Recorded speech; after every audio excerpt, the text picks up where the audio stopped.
की बड़ी खबर हम आपको बता रहे हैं। प्रयागराज से ये खबर है, अविमुक्तेश्वर आनंद के खिलाफ एफआईआर का आदेश हो गया है। यौन शोषण मामले में एफआईआर के आदेश दे दिए गए हैं। प्रयागराज की पॉक्सो कोर्ट ने ये जांच के आदेश दिए हैं। झूसी थाने में दर्ज कराई जाएगी एफआईआर। आश्रम में नाबालिग बच्चों के यौन शोषण के मामले में ये एफआईआर दर्ज करने के आदेश हुए हैं। ये बड़ी अपडेट हम आपको बता रहे हैं। इस वक्त की सबसे बड़ी खबर है ये, झूसी थाने में एफआईआर दर्ज की जाएगी। अविमुक्तेश्वर आनंद के खिलाफ एफआईआर दर्ज की जाएगी और वो भी नाबालिग बच्चों के शोषण का आरोप है। झूसी थाने में ये एफआईआर दर्ज की जानी है। इससे पहले शिकायत की गई थी और ये कहा गया था, आरोप लगाए गए थे कि नाबालिग शिष्यों का शोषण होता आया है आश्रम में। इसको लेकर अविमुक्तेश्वर आनंद के खिलाफ ये एफआईआर दर्ज होनी है। झूसी थाने में ये एफआईआर दर्ज की जाएगी। ये इस वक्त की बड़ी खबर हम आपको बता रहे हैं। प्रयागराज से अविमुक्तेश्वर आनंद सरस्वती के खिलाफ एफआईआर दर्ज करने के आदेश आ गए हैं। प्रयागराज के पॉक्सो कोर्ट ने ये जांच के आदेश,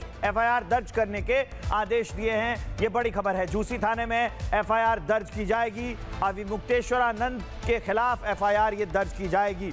ये शिष्यों का आश्रम में यौन शोषण होता था, ये आरोप है। एफआईआर का आदेश दे दिया गया। एफआईआर दर्ज होने के बाद ये जांच चलेगी और तब सच सामने आएगा। सागर हमारे सहयोगी जुड़ गए, सीधा हम उनके पास ले चलते हैं आपको। सागर, आदेश में क्या क्या कहा गया है?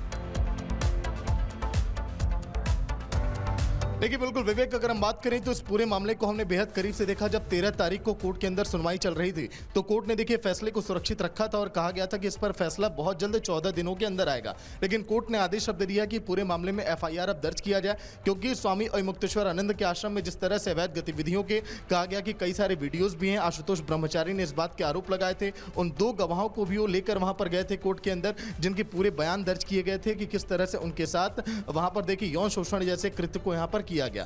लेकिन अब जो उनके शिष्य हैं अविमुक्तेश्वर आनंद के, जिनका नाम मुकुंदानंद गिरी है, देखिए उन पर भी ये केस चलेगा। एफआईआर जो झूसी थाने में दर्ज की जा रही है, अब इसको लेकर देखिए आगे पूरी जांच अब की जाएगी कि आखिर प्रयागराज के जब माघ मेले के दौरान भी कहा गया कि आश्रम में इस तरह की अवैध गतिविधियां चलती थी। यही नहीं, कहा गया कि अन्य आश्रमों में भी कुछ दिन पहले जब रिपब्लिक भारत पहुंचा था अविमुक्तेश्वर आनंद से बातचीत करने के लिए इस पूरे मामले पर, तो वो बसते भी नजर आए थे। उनके तमाम शिष्यों ने हमें रोका था कि आप इस तरह की खबरों को मत आप चलाइए हमारे खिलाफ, आप इस तरह की चीजों को मत आप बताइए, क्योंकि वो जानते थे, उनके जहन में डर था कि हाँ इस मामले में कुछ तो देखिए खुलासा हो सकता है। अब देखिए एफआईआर जब दर्ज करने की कोर्ट ने आदेश अब दिए हैं तो आगे अब देखिए इसमें बड़ा एक्शन लेने की तैयारी है। पॉस्को एक्ट के तहत देखिए पूरा ये मामला है। ऐसे में आशुतोष ब्रह्मचारी जिन देखिए चीजों का हवाला दिए, जो उन्होंने साक्ष्य यहाँ पर पेश किए थे, कोर्ट ने देखिए उस पर पूरी विस्तार से देखा। अब आगे की रूपरेखा तैयार की जा रही है कि आखिर क्या कड़े एक्शन लिए जाएं। उन देखिए आश्रमों के जो वीडियो जो सामने आए, उन जो 20 बच्चों की बात कही थी आशुतोष ब्रह्मचारी ने कि उनके पास वो तमाम गवाह मौजूद हैं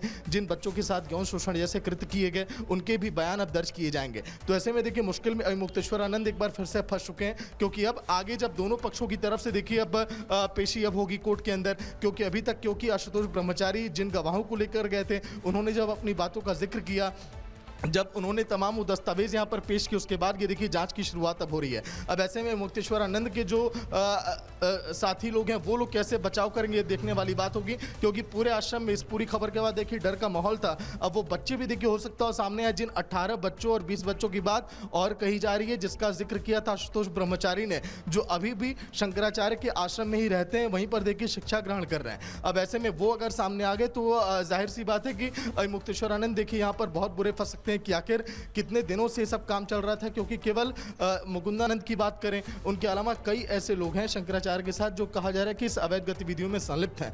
तो ऐसे में जब जो वीडियोस यहाँ पर सामने आएंगे, जब पूरी जांच की जाएगी, तो कड़ियां जब परत दर परत खुलेंगी तो शायद मुश्किलें और यहाँ पर बढ़ सकती हैं। क्योंकि माघ मेले के दौरान चर्चाओं में आए शंकराचार्य जब वो अपनी पालकी से जा रहे थे स्नान करने के लिए, प्रशासन ने उन्हें रोका था। उसके बाद वहाँ पर ये बहस छिड़ी। पूरे माघ मेले के दौरान वो देखिए वो कैंप के अंदर बैठे रहे।